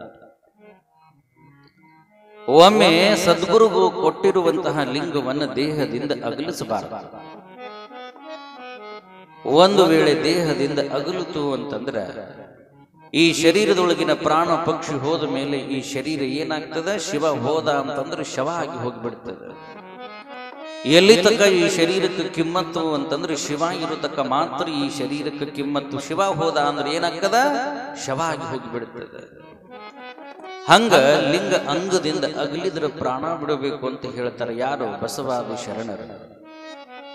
ಕೆಲವು ಮಂದಿ ಇರ್ತಾರೆ, ಅದಕ್ಕರಿ ಗುರುಗಳ ಕಿರಿಕಿರಿನೇ ಬೇಡ ಅಂತ ತಿಳ್ಕೊಂಡು ನಾವು ಕಟ್ಕೊಳ್ಳೋದ ಬಿಟ್ಟಿವ್ರಿ ಅಂತ ಕೆಲವು ಮಂದಿ ಇರ್ತಾರೆ. ಅದು ಅಗಲುದರ ಯಾಕ, ನಾವು ಸಾಯುವುದರ ಯಾಕ? ಒಳಗೊಂದೊಂದು ಮಂದಿ ನೋಡ್ಬೇಕು ನೀವು, ಪಾಪ ಕಟ್ಕೋಬೇಕು ಅಂತ ಬರ್ತಿರ್ತಾವ. ಈ ಕಟ್ಕೊಳ್ಳಾರದ ಕಂಪ್ನಿ ಎತ್ತಿರ್ತಾರ, ಕರೆದ ಕಿಶಿಂದ ಹುಚ್ಚಿ ನಿನಗೆ ಪಾಲಿಸೋದಕ್ಕದ ನೀ ಕಡೆ ಸೋಮಿ ಕಡೆ ಮೈ ಕಡೆ ನೋಡ್ರಿ. ತಾವು ಕಟ್ಕೊಳ್ಳೋದಿಲ್ಲ, ಕಟ್ಕೊಳ್ಳೋವ್ರಿಗೆ ಕಟ್ಟಿಸಿಕೊಡೋದಿಲ್ಲ. ಅಂತ ಕಂಪ್ನಿ ಬಹಳ ಅದ ಜಗತ್ತಿನ. ತಾವು ದಾನ ಕೊಡೋದಿಲ್ಲ, ಸುಮ್ಮ ದಾನ ಕೊಡ್ಬೇಕಂತ ಹೊಕ್ಕಿರ್ತದ. 1,000 ರೂಪಾಯಿ ತಗೊಂಡು ಎಲ್ಲಿಗೆ ಹೊಂಟಿ ಬಾಯಿ ಪಾಪ ಇಷ್ಟು ಚಂದ ಪುರಾಣ ಹಚ್ಚಾರ್ರಿ, ದಾಸೋಗ ಮಾಡಾಕತ್ತಾರ. ನಮ್ಮಿಂದ ಒಂದೊಂದು ದಿನದ ದಾಸೋಗ ಮಾಡಾಕಂತರೂ ಆಗುದಿಲ್ಲ. ಪಾಪ ಅಪ್ಪಗಳು ಕರೆದು ಪ್ರವಚನ ಹಚ್ಚಿ ಚಂದ ಸಂಗೀತ ನಡೆದ ಹೊಟ್ಟೆ ತುಂಬ ಊಟ ಕೊಡ್ತಾರ. 1,000 ರೂಪಾಯಿ ಕೊಡ್ಬೇಕಂತ ಹೊಕ್ಕಿನಿ ಅಂದುಗಳೇನೆ ಹುಚ್ಚಿ ಸುಮ್ಮ ಕುಂದ್ರು, ಆಮೇಲೆ ಕೊಡುನಂತೆಲ್ಲ ಸುಮ್ಮ ಕುಂದ್ರು, ಇಟ್ಕೋ ಕೊಡ್ನ ಆಮೇಲೆ ಇಟ್ಕೋ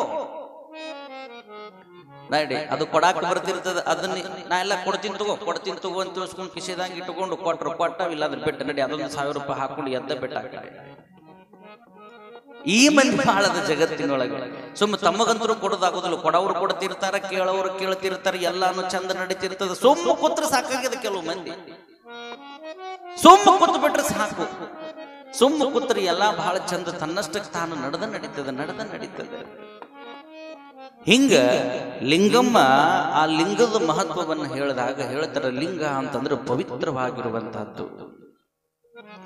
ಜಗದಗಲ ಮುಗಿಲಗಲ ಮಿಗೆಯಗಲ ನಿಮ್ಮಗಲ ಪಾತಾಳದಿಂದ ದತ್ತ ಅಗಮ್ಯ ಅಗೋಚರ ಅಪ್ರತಿಮ ಲಿಂಗವೇ ಎನ್ನ ಕರಸ್ಥಲಕ್ಕೆ ಬಂದು ಚುಳುಕಾದಿರಯ್ಯ. ಇಷ್ಟಲಿಂಗ ಅಂತ ಯಾಕಂತಾರ? ಇಷ್ಟಾರ್ಥವನ್ನ ಪೂರೈಸುವಂತಹದ್ದು. ಏನೋ ಇಷ್ಟಲಿಂಗ, ಇಷ್ಟಾರ್ಥವನ್ನ ಪೂರೈಸುವಂತದ್ದು. ಒಂದನ್ನು ನೀವು ತಿಳ್ಕೋಬೇಕು, ಯಾವ ಧರ್ಮಗಳಲ್ಲಿಯೂ ಕೂಡ ದೇವರನ್ನು ಹುಡುಕಬೇಕಾದ್ರೆ ತಮ್ಮ ಗುಡಿಗಳಿಗೆ ಹೋಗಬೇಕು, ಚರ್ಚ್ಗಳಿಗೆ ಹೋಗಬೇಕು, ಮಸೀದಿ ಮಂದಿರಗಳಿಗೆ ಹೋಗಬೇಕು. ಆದರೂ ವೀರಶೈವ ಲಿಂಗಾಯತರಿಗೆ ದೇಹವನ್ನು ದೇವಾಲಯವನ್ನಾಗಿ ಮಾಡಿದ ಪುಣ್ಯಾತ್ಮ ಯಾರು ಅಂತಂದ್ರೆ ಭಕ್ತಿ ಭಂಡಾರಿ ಬಸವಣ್ಣ. ಇವತ್ತು ನೀವು ನಮ್ಮ ತಾಯಿದಿರು ಆತನನ್ನು ಎಷ್ಟು ಕೊಂಡಾಡಿದ್ರು ಕಡಿಮೆನ. ಸ್ತ್ರೀ ಕುಲದ ಸಮಾನತೆಗಾಗಿ ಬಸವಣ್ಣ ಹೋರಾಟ ಮಾಡದ. ಇಲ್ಲೇನಾಗಿದೆ ಅಂತ ಕೇಳಿದ್ರೆ ಹೇಳುವಂತಹ ವಿಷಯಗಳು ಬಹಳ ಅದಾವ, ಸಮಯ ಬಹಳ ಕಡಿಮೆ ಅದ. ನನಗೆ 15 ದಿನದೊಳಗೆ ಹೇಳಬೇಕು ಅಂತಂದ್ರೆ ಏನಾಗಿದೆ, ಏನು ಹೇಳಬೇಕು, ಏನು ಬಿಡಬೇಕು, ಏನು ಹೇಳಬೇಕು, ಏನು ಬಿಡಬೇಕು ಅನ್ನೋ ಗದ್ದಲದೊಳಗದಿನ. ಯಾಕೆ 15 ದಿನದೊಳಗನ ಪುರಾಣ ಮುಗಿಬೇಕು, ಹೊರಗಿನ ವಿಚಾರಗಳನ್ನು ಹೇಳಬೇಕು. ಲಿಂಗದ ಮಹತ್ವವನ್ನು ನೀವು ತಿಳ್ಕೋಬೇಕಾದ್ರೆ 5 ದಿನ ಬೇಕು. 27 ಮುಗಿಸ್ಬೇಕಿದನ್ನ ಪುರಾಣ. ಗುರುವಿನ ಮಹತ್ವಗಳನ್ನು ಹೇಳಬೇಕಾದ್ರೆ 4 ದಿನ ಬೇಕು. ಒಂದೊಂದು ವಿಷಯಗಳ ವಿಶ್ಲೇಷಣೆಯನ್ನು ಮಾಡ್ಕೊಂತ ಹೋಗ್ಬೇಕಾದ್ರೆ ಸಮಯ ಹಿಡಿತದೆ. ಆದ್ರೆ ಅವಸರಕ್ಕೆ ನಿತ್ತಂಗಾಗ್ಯದ. ಇನ್ನು ನಮ್ಮ ಕಮಿಟಿಯವರು 11 ದಿನ ಮಾಡ್ರಿ ಅಂತಿದ್ರು. 11 ದಿನದಾಗ ಏನಾಗ್ತದಪ್ಪ, 15 ದಿನ ಮಾಡ್ರಿ ಅಂದುಗಳೇನೆ 15 ದಿನ ಮಾಡ್ಯಾರ. ಬಸವಣ್ಣ ಸ್ತ್ರೀ ಕುಲದ ಸಮಾನತೆಗಾಗಿ ತಮ್ಮ ಬದುಕನ್ನ ಮೀಸಲಿಟ್ಟ. ಯಾಕೆ ಈ ಮಾತನ್ನ ಹೇಳಬೇಕಾಯ್ತು ಅಂತಂದ್ರೆ, ಬಸವಣ್ಣನವರಿಗೆ 8ನೇ ವರ್ಷಕ್ಕೆ ಅವರಪ್ಪ ಮಾದರಸ ಮಾದಲಾಂಬಿಕೆಯರ ಮಗ ಯಾರು? ಬಸವಣ್ಣ.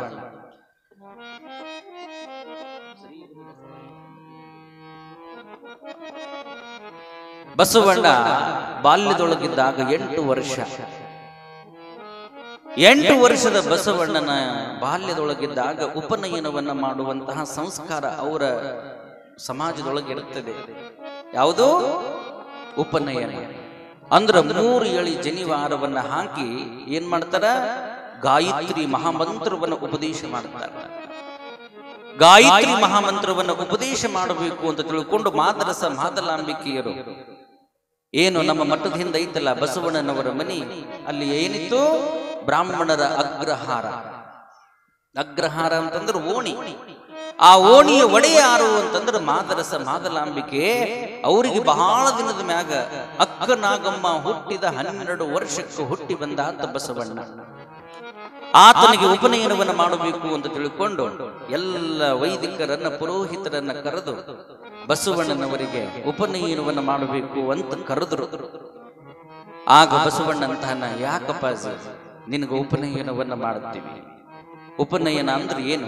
3 ಎಳಿ ದಾರವನ್ನ ಹಾಕಿ ಗಾಯತ್ರಿ ಮಂತ್ರವನ್ನ ಹೇಳುತ್ತೀವಿ ಅಂತಂದಾಗ ಬಸವಣ್ಣ ಏನಂದ ಅಂತಂದ್ರೆ, ನನಗಿಂತಲೂ ನನ್ನ ಅಕ್ಕ ಹಿರಿಯವಳು. ನೋಡ್ರಿ, ಯಾರು? ನನಗಿಂತಲೂ ನನ್ನ ಅಕ್ಕ 12 ವರ್ಷ ದೊಡ್ಡವಳು. ಅಕ್ಕಿಗೆ ಮೊದಲು ನೀವು ದೀಕ್ಷೆಯನ್ನು ಕೊಡ್ರಿ, ಉಪನಯನವನ್ನ ಮಾಡ್ರಿ ಅಂತಂದುಕೊಳ್ಳೇನೆ. ಮಾದರಸ ಮಾದಲಾಂಬಿಕೆಯರಂತಾರ, ಹೆಣ್ಣು ಋತುಮತಿ ಆಗುವುದರಿಂದ ಆಕೆಗೆ ಲಿಂಗ ದೀಕ್ಷೆ ಇಲ್ಲ, ಉಪನಯನವಿಲ್ಲ. ಏನ? ಉಪನಯನವಿಲ್ಲ, ಗಂಡಿಗೆ ಮಾತ್ರ ಉಪನಯನ ಅಂತಂದಾಗ ಬಸವಣ್ಣ ಅಂತಾನ, ಹೆಣ್ಣು ಗಂಡು ಅನ್ನುವಂತಹ ಭೇದ ಭಾವ ಇಲ್ಯಾಕ ಅಂತ ಕೇಳ್ತಾನ ಬಸವಣ್ಣ. ಅದು ಪ್ರಾಕೃತಿಕ ನಿಯಮ, ಸೃಷ್ಟಿದತ್ತ ನಿಯಮ.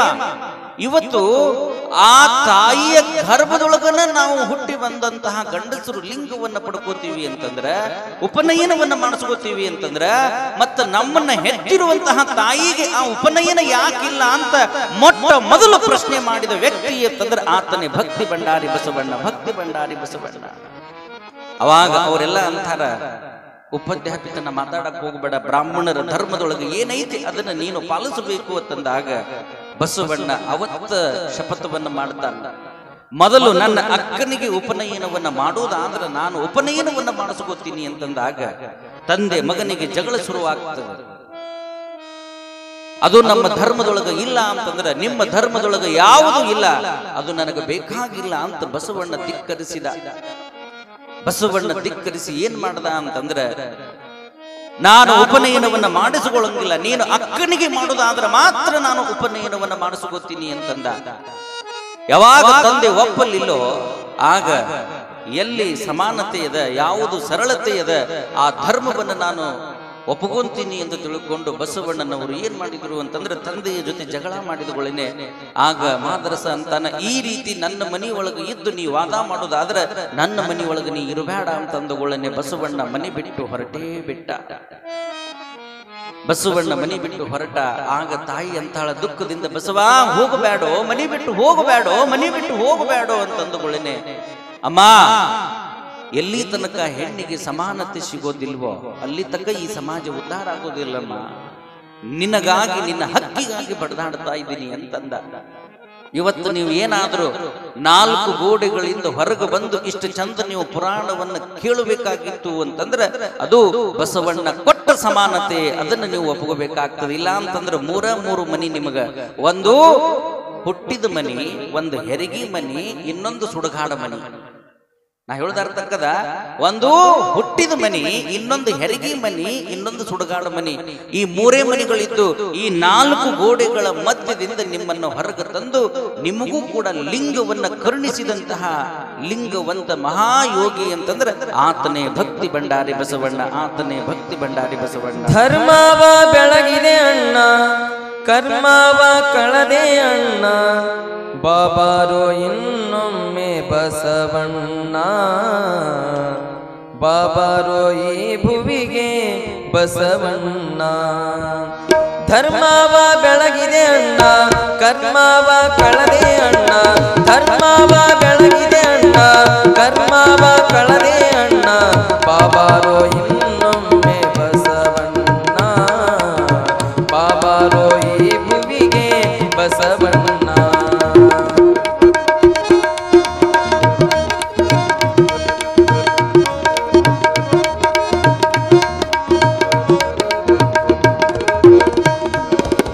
ಶತಮಾನ 12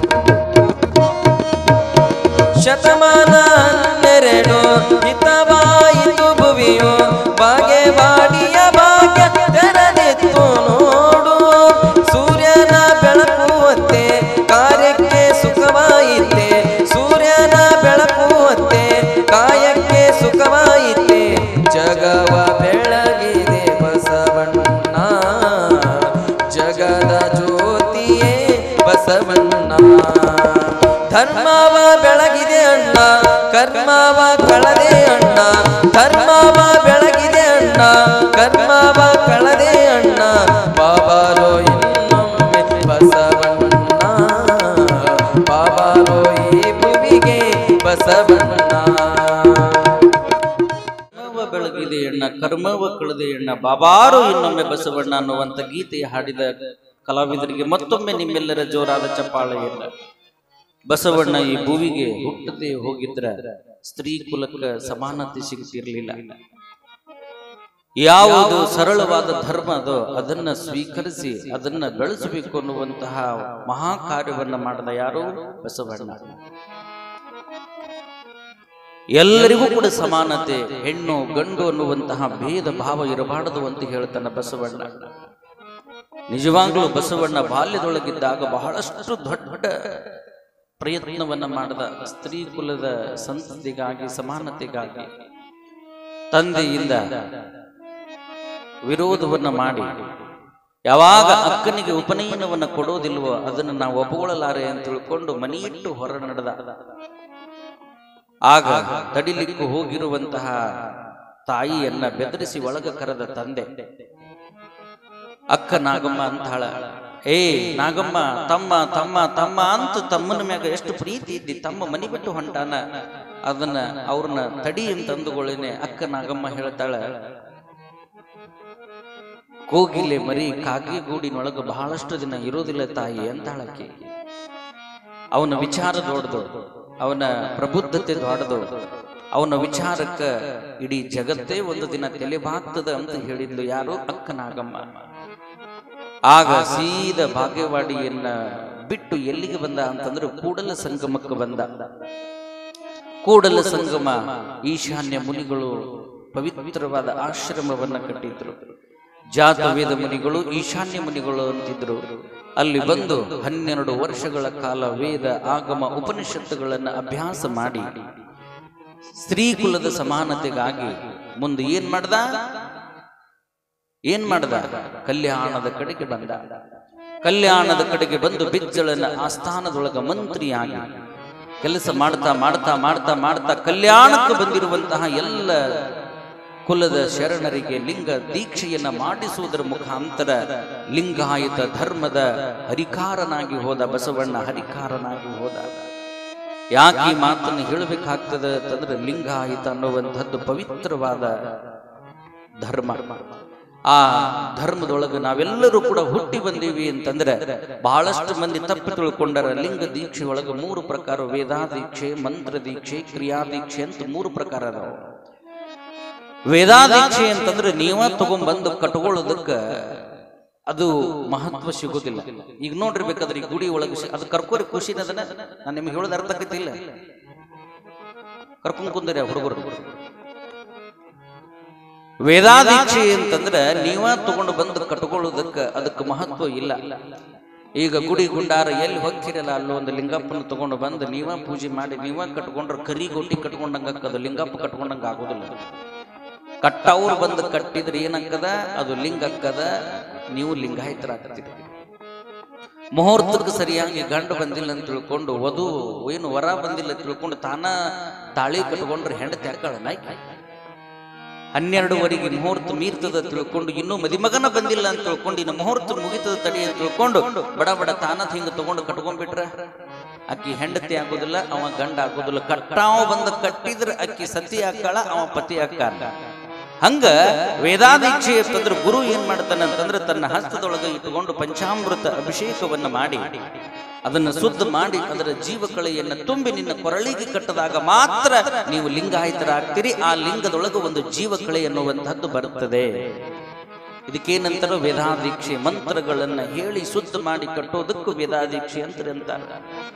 ಮಂತ್ರ ದೀಕ್ಷೆ ಅಂತಂದ್ರೆ ಲಿಂಗಕ್ಕೆ ಜೀವಕಳೆಯನ್ನು ತುಂಬಿ ಅಭಿಷೇಕ ಮಾಡಿ ಕೊರಳಾಗ ಕಟ್ಟಿ ಕಿವಿ ಒಳಗ ಮಂತ್ರ ಏನು ಓದ್ತಾರಲ್ಲ ಅದು ಮಂತ್ರ ದೀಕ್ಷೆ. ಅದನ್ನು ಸ್ವಲ್ಪ ಪಾಲಿಸಬೇಕಾಗ್ತದ ಅಷ್ಟೇ. ಸ್ವಲ್ಪ ಅಂದ್ರೆ ಏನು, ಜಳಕ ಆಗ್ಲಾರ್ದ ನೀರು ಕುಡಿಯಾಕ ಬರುದಿಲ್ಲ. ಇಷ್ಟು ಮಾಡದೆ ಇದ್ರೆ ಸಾಕಷ್ಟ. ಇನ್ನು ಕ್ರಿಯಾ ದೀಕ್ಷೆ ಅಂತಂದ್ರೆ ಗುರುಪುತ್ರರಾಗುವುದು, ಗುರುವನ್ನ ಮುಟ್ಟಿ ಗುರು ಆಗುವುದು. ಅದನ್ನು ಸ್ವಲ್ಪ ಪ್ರಾಪಂಚಿಕರಿಗೆ ಪಾಲಿಸಕ್ ಆಗುದಿಲ್ಲ. ಅದನ್ನು ಯಾರು ಮಾಡ್ಕೋ ಅಂದಾರ? ಬೇಡ ಬೇಡ, ಲಿಂಗ ಕಟ್ಕೊಂಡ್ರೆ ಸಾಕಾಗಿದೆ. ವೇದಾದೀಕ್ಷೆ ಸುಮ್ಮ ಗುರುಗಳು ಕಟ್ಟೋದನ್ನ ಕಟ್ಟಿಸ್ಕೊಳ್ಳೋದು. ನೀವು ಹೆಂಗದಿರಿ ಹಿಂಗ ಇರ್ರಿ. ಲಿಂಗ ಪೂಜೆ ಮಾಡ್ಕೋರಿ, ಬಿಡ್ರಿ.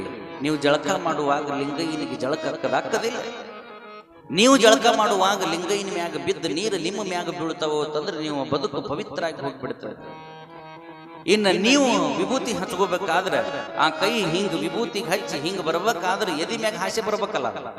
ಇಲ್ರಿ ಗುರುಗಳ, ನಾವು ಲಿಂಗಪ್ಪನಿಗೆ ತೋರಿಸೋದಿಲ್ಲ ತಿಳ್ಕೊಂಡಿಲ್ಲ. ಹಿಂಗ್ ಹಚ್ಕೊಂಡು ಹಿಂಗ್ ಮಾಡಿ ಹಿಂಗ್ ಹಚ್ಕೋತೀರೇನ? ಹೌದಿಲ್ಲ? ಏನ್ ಮಾಡಿದ್ರು ಸಹಿತ ಹಿಂಗ ಮುಂದಿನಿಂದನೇ ಮಾಡ್ಬೇಕಾದ್ರೆ ಅದು ಲಿಂಗಕ್ಕೆ ಅರ್ಪಿತವಾಗಿನೇ ನಿಮಗೆ ಹೋಗ್ಬೇಕಲ್ಲ. ವಿಭೂತಿ ಹಚ್ಕೊಂಡ್ರು ಸಹಿತ ಹಣಿಗೆ ಹಚ್ಕೋಬೇಕಾದ್ರೆ ಲಿಂಗದ ಮುಖ ಮುಂದ ಹಾಸೆ ಹಣಿಗೆ ಬರಬೇಕು ಅಂತಂದ್ರೆ ವಿಭೂತಿನೂ ಲಿಂಗಪ್ಪಗೆ ಹಚ್ಚದಂಗ ಆತು. ಹೌದಿಲ್ಲ? ಇನ್ನು ಮುಂದೆ ಪ್ರಸಾದ ಮಾಡೋದು, ನೈವೇದ್ಯ ಮಾಡೋದು, ಪ್ರತಿಯೊಂದು ತುತ್ತು ಉಣ್ಣುವಾಗಲೂ ಸಹಿತ ಅದು ಲಿಂಗಕ್ಕೆ ಅರ್ಪಿತವಾಗಿ ನಿಮ್ಮ ಬಾಯಾಗ ಬರ್ತದ. ಹೌದಿಲ್ಲ? ಪ್ರತಿಯೊಂದು ತುತ್ತು ಕೂಡ ಹಿಂಗ ಅರ್ಪಿತ ಅಂದ್ರೆ ಪ್ರಸಾದ ಮಾಡುವಾಗ ಅದು ಲಿಂಗದ ಮುಂದೆ ಹಾಸಿ ಬರುವುದರಿಂದ ಅದು ಪ್ರಸಾದವಾಗ್ತದ. ಯಾರು ಲಿಂಗ ಧರಿಸದೆ ಪ್ರಸಾದವನ್ನ ಉಣ್ತಾರ ಅದು ಪ್ರಸಾದ ಆಗುದಿಲ್ಲ, ಅದು ಕೂಳಾಗ್ತದ. ಏನು ಕೂಳು ತಿಂತಿರೋ ಏನು ಪ್ರಸಾದ ತಿಂತಿರೋ ಅದು ನಿಮಗ ಬಿಟ್ಟಿತ್ತು. ಅದಕ್ಕೆ ನಾ ಹೇಳೋದೇನು ಅಂತಂದ್ರೆ ಗುರುವಿನಿಂದ ಲಿಂಗವನ್ನ ಪಡ್ಕೋಬೇಕು. ಯಾಕಂತ ಕೇಳಿದ್ರೆ ನೀವು ಸತ್ತ ಮ್ಯಾಗ ಯಾವುದೂ ನಿಮ್ ಹಿಂದೆ ಬರಂಗಿಲ್ಲ. ಯಾವ್ದಾರ ಬರ್ತದನ್ನು? ಪಾಟ್ಲಿ, ಬಿಲ್ವಾರ, ಚಪ್ಪಲಹಾರ, ಡಾಬಾ, ಜುಮುಕಿ ಏನ್ರ ಬರ್ತಾವಲ್ಲ. ಗಣ ಮಕ್ಕಳಿಗೆ ನೀವು ಗಳಿಸಿಟ್ಟ ರೊಕ್ಕ, ರೂಪಾಯಿ, ಬೆಳ್ಳಿ, ಕಡಗ, ಪಡಗ ಬರ್ತಾವಲ್ಲ. ಎಲ್ಲಾನು ಕಸಗೊಂಡು ಬೆತ್ತಲೆಯಾಗಿ ಹುಗಿದು ಬಿಡ್ತಾರೆ. ಮತ್ತ ನಿಮ್ಮ ಮನಿ ಗುರುಗಳು ನಿಮ್ಮ ಗುಣಗಡಿಗೆ ಕಸ್ಕೋತಾರ. ಆದ್ರೆ ಲಿಂಗಪ್ಪನ ಯಾರ ಕಸ್ಕೋತಾರ? ಇದು ಬೆಳ್ಳಿ ಗುಣಗಡಿಗೆ ನಮ್ಗೆ ಬೇಕು ಅಂತ ಅವರು ಶಾಣೆ ಭಕ್ತರು. ಇಂಥ ಗುಣಗಡಿಗಿರ್ತದ, ಮುದುಕಿ ಕೊಳ್ಳಾಗದ, ಸತ್ತ ಮ್ಯಾಗ ಇಡ್ಡಿ ಆಗಿರ್ತದ, ಅದನ್ನು ತೆಗೆದು ಮತ್ತೊಂದು ಹಾಕಿರ್ತಾರೆ. ಯಾಕೆ? ಗುರುಗಳಿಗೆ ಕೊಡ್ಬೇಕಲ್ಲ. ಗುರುಗಳಿಗೆ ಕೊಡ್ಬೇಕಲ್ಲ. ಇಂಥ ಗುಣಗಡಿಗೆ ನಾವು ಅಂತೀವಿ ಇಂಥದಿತ್ತಲ್ರಿ, ಅದು ಹಾಕೊಂಡು ಸೌದ ಆಟ ಆಗಿದೆ ಅಪ್ಪ ಆತರ. ಹೌದಿಲ್ಲ? ಯಾಕೆ ಈ ಮಾತನ್ನು ಹೇಳಬೇಕಾಗಿದೆ ಅಂತಂದ್ರೆ ಲಿಂಗ ಮಧ್ಯೆ ಜಗತ್ ಸರ್ವ.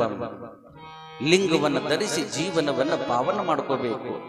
ಹಿಂಗ ಲಿಂಗಮ್ಮ ಶಾಂತ ವೀರರಿಂದ ಲಿಂಗವನ್ನ ಪಡೆದುಕೊಂಡು ಆ ಲಿಂಗ ಪೂಜೆಯಿಂದ ಅಗಾಧವಾಗಿರುವಂತ ಶಕ್ತಿಯನ್ನ ಪಡಿತಾಳೆ.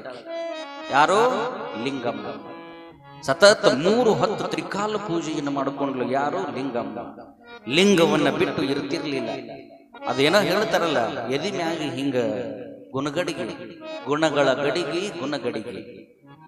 ಏನ ಗುಣಗಳ ಗಡಿಗೆ ಹಿಂಗ ಎದಿ ಮ್ಯಾಗ ಕಾಣ್ತಿತ್ತು ಲಿಂಗ. ಕೊರಳಾಗ ರುದ್ರಾಕ್ಷಿ, ಎದಿ ಮ್ಯಾಗ ಲಿಂಗ, 3 ಬಳ್ಳ ರಬ್ಬ, ಹಣಿ ಮ್ಯಾಗ ವಿಭೂತಿ, ತಲಿ ಮ್ಯಾಗ ಶರಗ. ಯಾರು ಮಾತಾಡಿಸಿದ್ರು ಸಹಿತ ಅಯ್ಯ ಅನ್ನುವಂತಹ ಶಬ್ದವನ್ನ ಹೊರತುಪಡಿಸಿ ಮಾತಾಡ್ತಿದ್ದಿಲ್ಲ. ಯಾರು? ಲಿಂಗಮ್ಮ. ಆಕೆಯ ಮಾತುಗಳನ್ನು ಕೇಳಿಬಿಟ್ರೆ ಮುಗಿದು ಹೊತ್ತು ಹೊಟ್ಟೆ ತುಂಬಬೇಕು. ಅಂತಹ ಅದ್ಭುತವಾದ ಮಾತುಗಳನ್ನು ಆಡ್ತಾ ಲಿಂಗ ಪೂಜೆಯನ್ನು ಮಾಡ್ತಾ ತನ್ನನ್ನು ತಾನು ಮರೆತು ಆ ಲಿಂಗಾನಂದದೊಳಗನ ಕಾಲವನ್ನು ಕಳೀಲಿಕ್ಕತ್ಲು. ಕಾಲವನ್ನು ಕಳಿತಾ 10, 12, 13, 14, 15, 16 ವರ್ಷದ ಯೌವನೆಯಾದ್ಲು. ಯಾರು? ಲಿಂಗಮ್ಮ. ಒಮ್ಮೆ ದೇವಸ್ಥಾನಕ್ಕೆ ಹೋಗಬೇಕು ಅಂತ ಲಿಂಗಮ್ಮ ಹೋಗ್ತಾ ಇರಬೇಕಾದ್ರೆ ಒಬ್ಬ ಮಾಟ ಮಂತ್ರಗಳನ್ನು ಮಾಡುವಂತಹ ಮನುಷ್ಯ, ಅವ ತನ್ನ ಮಂತ್ರ ಬಲದಿಂದ ಯಾವ ವಿದ್ಯೆಯನ್ನು ಪಡೆದುಕೊಂಡಿದ್ದ ಅಂತಂದ್ರೆ ದೃಷ್ಟಿಯೋಗವನ್ನು ಪಡೆದುಕೊಂಡಿದ್ದ. ಯಾವುದು? ದೃಷ್ಟಿಯೋಗ. ಆತ ನೀರಡಿಸಿ ನೀರನ್ನು ಹುಡುಕಿ ಹೊರಟಿದ್ದ ಒಬ್ಬ ಹೆಣ್ಮಗಳು ತುಂಬಿದ ಕೊಡದೊಳಗೆ ನೀರು ಒಯ್ಲಕ್ಕತ್ತಿದ್ಲು. ನೀರು ಒಯ್ತಾ ಇದ್ದು ಆತ ನೋಡ್ಲಿಕ್ಕೆ ಹೇಗಿದ್ದ ಅಂತಂದ್ರೆ ಈ ಮಾಟ ಮಂತ್ರ ಮಾಡೋರು ನೋಡಿದ್ರೆ ಅಂಜಬೇಕು ಅವ್ರು. ಹಂಗ ಯಾಕಡ್ರ ಕೂದ್ಲ, ಯಾಕಡ್ರ ಆಕಾರ ಒಂದು ನಮ್ನಿ ಇರ್ತಾವ, ವಿಕಾರ ಇರ್ತಾರ. ಆ ವಿಕಾರತನವನ್ನ ನೋಡಿ ಗಾಬರಿ ಆಗಿಬಿಟ್ಲಿಕ್ಕೆ ಅವಾಗ ಈತ ನೀರಡಿಸಿ ಬಂದು ನೀರು ಕೊಡುವಂತಂದ. ಆಕೆ ಗಾಬರಿ ಆದವುಗಳನ್ನು ಹಿಂಗ್ಯಾಕೆ ನಾನು ನೋಡ್ತಿ, ನೀರು ಕೊಡ್ತೀಯೋ ಇಲ್ಲೋ ಅಂತ ತಿಳ್ಕೊಂಡು ಆ ಅಘೋರಿ ಸಾಧು ಏನ್ ಮಾಡ್ದ ಅಂತಂದ್ರ ಸಿಟ್ಟಿನಿಂದ ಆಕೆಗೆ ಆಕೆ ಬೈದ ತಕ್ಷಣ ಗಾಬರಿಯಾಗಿ ಹಂಗ ನಿಂತಲು. ಆಗ ತನ್ನ ದೃಷ್ಟಿ ಯೋಗದಿಂದ ಆ ಕೊಡವನ್ನು ನೋಡಿದವುಗಳನ್ನೇ ಕೊಡ ಒಡೆದು ತೆಳಗು ಬಿತ್ತದು. ಕೊಡ ಒಡೆದು ತೆಳಗು ಬಿದ್ದುಗಳನ್ನೇ. ಆಗ ಪಾಪ ಹೆಣ್ಮಗಳು ಚಿಟ್ಟನ ಚೀರಿ ಏನ್ ಮಾಡಿದ್ಲು, ಓಡಿ ತನ್ನ ಮನೆಗೆ ಹೋದ್ಲು. ಈ ದೃಶ್ಯ ಯಾರ ಕಣ್ಣಿಗೆ ಬಿತ್ತು ಅಂತಂದ್ರೆ ಲಿಂಗಮ್ಮನ ಕಣ್ಣಿಗೆ ಬಿತ್ತಿತು.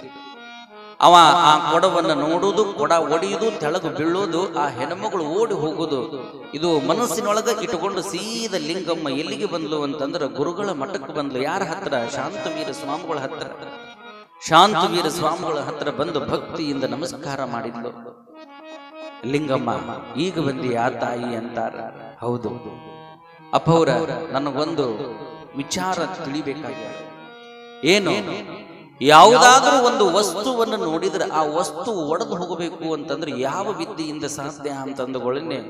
ಯಾಕೆ ತಾಯಿ ಅಂತ ನಾವು ಹೀಗೆ ದಾರಿ ಒಳಗೆ ಬರಬೇಕಾದ್ರೆ ಈ ಘಟನೆಯನ್ನ ಹೇಳಿದಾಗ ಆಗ ಶಾಂತವೀರಯ್ಯನವರು ಹೇಳ್ತಾರ, ಅದು ಮಾಟ ಮಂತ್ರಗಳನ್ನ ಮಾಡುವಂತವರು ಕಲಿತ ವಿದ್ಯೆ ಯಾವುದು? ದೃಷ್ಟಿಯೋಗ. ಆದ್ರೆ ಅವರು ದುಷ್ಟತನಕ್ಕೆ ಬಳಸುವುದರಿಂದ ಆ ವಿದ್ಯೆಗೆ ಬಹಳಷ್ಟು ದಿನ ಆವಿಷ್ಯವಿಲ್ಲ. ಆದ್ರೆ ಅಂತಹ ವಿದ್ಯೆಯನ್ನ ಕಲಿತುಕೊಂಡಂತ ಮಹಾನ್ ಶಿವಯೋಗಿ ಶರಣ ಯಾರಾದರೂ ಇದ್ರೆ ಆತನೇ ಸ್ವನ್ನಲಿಗೆಯ ಶಿವಯೋಗಿ ಸಿದ್ದರಾಮ. ಅಂತಹ ವಿದ್ಯೆಯನ್ನ ಒಳ್ಳೆಯದಕ್ಕಾಗಿ ಉಪಯೋಗ ಮಾಡಬೇಕು ತಾಯಿ ಅಂದುಗಳನ್ನೇ. ಆಗ ಗುರುಗಳಿಗೆ ಹೇಳ್ತಾಳ ಲಿಂಗಮ್ಮ, ಏನು ಮಾಡಿ ಆದರೂ ಸೈ ನಾನು ದೃಷ್ಟಿ ಯೋಗವನ್ನ ಕಲಿಲೇಬೇಕು ಅಂತಾಳ. ಯಾರೋ? ಲಿಂಗಮ್ಮ. ಅವಾಗ ಗುರುಗಳು ಹೇಳ್ತಾರೆ, ದೃಷ್ಟಿ ಯೋಗವನ್ನ ಕಲಿತ ಮೇಲೆ ಅದನ್ನ ದುಷ್ಟ ಕಾರ್ಯಕ್ಕೆ ಉಪಯೋಗ ಮಾಡ್ಕೋಬಾರದು. ಉಪಯೋಗ ಮಾಡಿದ್ರೆ ನಿನ್ನ ಆಯುಷ್ಯ ಅಲ್ಪವಾಗಿ ಹೋಗ್ತದೆ. ಅವಾಗ ಆಕೆ ಅಂತಾಳ, ಸಿದ್ದರಾಮರನ್ನ ನೋಡುವ ತನಕ ನಾನು ಅನ್ನ ನೀರನ್ನ ಬಿಟ್ಟು ಲಿಂಗದೊಳಗ ಪೂಜೆಯನ್ನು ಮಾಡ್ತಾ ಆನಂದದಿಂದ ಕಾಲವನ್ನು ಕಳೀತೀನಿ ಅಂದೊಳನೆ. ಆತ ಉಮರಾಣಿಗೂ ಸೊನ್ನಲಾಪುರಕ್ಕೂ ಬಹಳ ಸಮೀಪ, ಇಂಡಿಗೂ ಸೊಲ್ಲಾಪುರಕ್ಕೂ ಬಹಳ ಸಮೀಪ. ಆಗ ಅನಂತರಾಯ ಸಿರಸಮ್ಮನನ್ನ ಕರೆದು, ನಿಮ್ಮ ಮಗಳು ಈ ರೀತಿ ಸಂಕಲ್ಪವನ್ನು ಮಾಡ್ಯಾಳ, ಏನೋ ಸಿದ್ದರಾಮರ ದರ್ಶನವನ್ನ ಮಾಡ್ಕೋಬೇಕು ಅಂತ ಇಚ್ಛಾಪಟ್ಟಾಳ. ಆಕೆಯನ್ನು ಎಲ್ಲಿಗೆ ಕರ್ಕೊಂಡು ಹೋಗ್ರಿ? ಸೊಲ್ಲಾಪುರಕ್ಕೆ ಕರ್ಕೊಂಡು ಹೋಗ್ರಿ ಅಂದೊಳನೆ ಅನಂತರಾಯ ಸಿರಸಮ್ಮ 2 ಜನ ಕೂಡಿಕೊಂಡು ಲಿಂಗಮ್ಮಳನ್ನ 16 ವರ್ಷದ ಲಿಂಗಮ್ಮಳನ್ನ ಕರ್ಕೊಂಡು ಎಲ್ಲಿಗೆ ಬಂದರು ಅಂತಂದ್ರೆ ಸೊಲ್ಲಾಪುರಕ್ಕೆ ಬರ್ತಾರೆ. ಸೊಲ್ಲಾಪುರಕ್ಕೆ ಬಂದು ಶಿವಯೋಗಿ ಸಿದ್ದರಾಮರು ಕಟ್ಟಿದ ಕೆರೆ ಕಟ್ಟಡಗಳನ್ನ ನೋಡಿ ಆನಂದ ಪಡ್ತಾರೆ. ಸೊಲ್ಲಾಪುರವನ್ನ ಅಭಿನವ ಶ್ರೀಶೈಲವನ್ನಾಗಿ ಮಾಡಿದ ಕೀರ್ತಿ ಅದು ಶಿವಯೋಗಿ ಸಿದ್ದರಾಮರಿಗೆ ಸಲ್ಲುತ್ತದೆ. ಬಾಲ್ಯದೊಳಗನ ಭಗವಂತನನ್ನ ಸಾಕ್ಷಾತ್ಕಾರ ಮಾಡಿಕೊಂಡ ಮಹಾನ್ ಶರಣ ಸಿದ್ದರಾಮ ಆತನಿಗೆ ನಮಸ್ಕಾರ ಮಾಡಿ ದೃಷ್ಟಿಯೋಗದ ಬಗ್ಗೆ ನನಗೆ ತಿಳಿಸಿಕೊಡಬೇಕು ಅಂತಂದಾಗ ಬಹಳ ಸಾಧನೆಯನ್ನು ಮಾಡಬೇಕು ಅಂತ ಹೇಳ್ತಾರೆ ಸಿದ್ದರಾಮ. ನೀ ಏನು ಹೇಳ್ತೀಯ ಅದನ್ನೆಲ್ಲವನ್ನ ಮಾಡ್ತೀನಿ ಅಂತ ತಿಳ್ಕೊಂಡು ಶಿವಯೋಗಿ ಸಿದ್ದರಾಮರಿಂದ ದೃಷ್ಟಿಯೋಗದ ಸಾಧನೆಯನ್ನ ಮಾಡಿಕೊಂಡು ಸಿದ್ಧಿಯನ್ನು ಪಡೆದುಕೊಳ್ತಾಳೆ. ಯಾರೋ? ಲಿಂಗಮ್ಮ. ಸಿದ್ಧಿಯನ್ನ ಪಡೆದುಕೊಂಡು ಲಿಂಗಮ್ಮ ಹೇಳ್ತಾಳೆ ಸಿದ್ದರಾಮರಿಗೆ, ದೃಷ್ಟಿ ಯೋಗವನ್ನು ಕಲಿಸಿದಂತಹ ನಿಜ ಶರಣ ಸಿದ್ದರಾಮರಿಗೆ ನಮೋ ನಮೋ ಅಂತ ತಿಳ್ಕೊಂಡು ನಮಸ್ಕಾರವನ್ನ ಮಾಡಿ ಮತ್ತು ಪುನರಪಿ ಎಲ್ಲಿಗೆ ಬಂದ್ಲು ಅಂತಂದ್ರೆ ಉಮರಾಣಿ ಗ್ರಾಮಕ್ಕೆ ಬಂದ್ಲು. ಉಮರಾಣಿ ಗ್ರಾಮಕ್ಕೆ ಬಂದಿರುವಂತಹ ಭಕ್ತರ ರೋಗಗಳನ್ನ ಕಳೆದು ಅವರೆಲ್ಲ ಕಷ್ಟಗಳನ್ನ ಕಳೆದು ಅವರೆಲ್ಲರನ್ನು ಉದ್ಧಾರ ಮಾಡ್ತಾ ಇರಬೇಕಾದ್ರೆ ತುಂಬ ಯೌವನಿಯಾಗಿರುವಂತಹ ಲಿಂಗಮ್ಮನಿಗೆ ಒಳ್ಳೆಯ ವರವನ್ನ ಹುಡುಕಿ ಮದುವೆ ಮಾಡಬೇಕು ಅನ್ನುವಂತಹ ಚಿಂತೆಯನ್ನ ಯಾರು ಮಾಡ್ಲಿಕ್ಕೆ ಶುರು ಮಾಡಿದ್ರು ಅಂತಂದ್ರೆ ಅನಂತರಾಯ ಸಿರಸಮ್ಮ ಮಾಡ್ಲಿಕ್ಕೆ ಶುರು ಮಾಡ್ತಾರೆ. ಆಗ ಮಗಳನ್ನ ಕರೆದು ಹೇಳ್ತಾರ, ನಿನಗೆ ಒಂದು ಒಳ್ಳೆಯ ವರವನ್ನು ಹುಡುಕ್ತೀವಿ, ನೀನು ಮದುವೆ ಮಾಡಬೇಕು ಅಂತಂದಾಗ ಆಗ ಒಪ್ಪೋದಿಲ್ಲ. ಯಾಕೆ ಅಂತಂದ್ರೆ ಆಕೆಯ ಆಶೆ ಏನಾಗಿತ್ತು ಅಂತಂದ್ರೆ ಒಮ್ಮೆ ಶಾಂತವೀರ ಸ್ವಾಮಿಗಳ ಮಠದೊಳಗೆ ಬಂದು ಉಳ್ಕೊಂಡಂತಹ ಒಂದು 4-6 ಜನ ಶರಣರು ಅಲ್ಲಿಂದ ಪಾದಯಾತ್ರೆಯ ಮುಖಾಂತರ ಎಲ್ಲಿಗೆ ಹೋದ್ರು ಅಂತಂದ್ರೆ ಕಲ್ಯಾಣದ ಕಡೆ ಹೋದ್ರು. ಎಲ್ಲಿಗೆ? ಕಲ್ಯಾಣದ ಕಡೆ ಹೋದ್ರು. ಆ ಕಲ್ಯಾಣದ ಕಡೆ ಹೋದಾಗ ಆ ಲಿಂಗಮ್ಮನ ಮನಸ್ಸು ಕಲ್ಯಾಣದ ಕಡೆನೇ ಎಳೆಯಕ್ಕೆ ಶುರು ಮಾಡ್ತು. ನಾನು ಕಲ್ಯಾಣಕ್ಕೆ ಹೋಗಬೇಕು, ಬಸವಣ್ಣನವರ ದರ್ಶನ ಮಾಡಬೇಕು, ಅಲ್ಲಮ್ಮ ಪ್ರಭುಗಳು, ಚನ್ನ ಬಸವಣ್ಣ, ಡೋಹರ ಕಕ್ಕಯ್ಯ, ಅಂಬಿಗರ ಚೌಡಯ್ಯ, ಮಡಿವಾಳ ಮಾಚಯ್ಯ, ಯಾರು ವೈರಾಗ್ಯನಿದೆ ಅಕ್ಕ ಮಹಾದೇವಿ, ಅನೇಕ ಜನ ಶರಣೀಯರನ್ನ ಕೂಡಬೇಕು, ಅವರ ಸತ್ಸಂಗವನ್ನ ಮಾಡಿ ಈ ಬದುಕನ್ನ ಪವಿತ್ರವನ್ನಾಗಿ ಮಾಡ್ಕೋಬೇಕು ಅಂತ ತಿಳ್ಕೊಂಡು ಅಕ್ಕಿನ ಹಂಬಲ ಯಾವ ಕಡೆ? ಕಲ್ಯಾಣದ ಕಡೆ. ಆದ್ರ ಅವರಪ್ಪ ಅವನ ಚಿಂತೆ ಯಾವ ಕಡೆ ಅಂತಂದ್ರೆ ಮಗಳು ವಯಸ್ಸಿಗೆ ಬಂದಾಳ, ವಯಸ್ಸಿಗೆ ಬಂದ ಮಗಳಿಗೆ ಮದುವೆ ಮಾಡಬೇಕು ಅನ್ನುವಂತ ಚಿಂತೆ ಅವರದಾದ್ರೆ ಅಕ್ಕಿ ಚಿಂತೆ ಕಲ್ಯಾಣಕ್ಕೂ ಹೋಗಬೇಕು ಅನ್ನುವಂತಹ ಚಿಂತೆ. ಆಗ ತಂದೆ ಮಗಳಿಗೂ ಅನೇಕ ವಾದಗಳಾಗ್ತಾವ. ಸಂಸಾರದೊಳಗ ಸುಖ ಇಲ್ಲ ಅಂತ ಲಿಂಗಮ್ಮ ಅಂದ್ರೆ ಏನು ಶರಣಮ್ಮನಾಗಬೇಕು ಅಂತ ಮಾಡಿಯೋ ಏನೋ? ಇಡೀ ಊರು ಮಂದಿ ಮಾತಾಡಕತ್ತಾರ. ವಯಸ್ಸಿಗೆ ಬಂದ ಮಗಳನ್ನ ಮನೆಯೊಳಗೆ ಇಟ್ಕೊಳ್ಳೋದು, ಬೆಂಕಿ ಕೆಂಡವನ್ನ ಶರಗದಾಗ ಇಟ್ಕೊಳ್ಳೋದು ಎರಡೂ ಒಂದೇ ಅನ್ನಕತ್ತಾರ.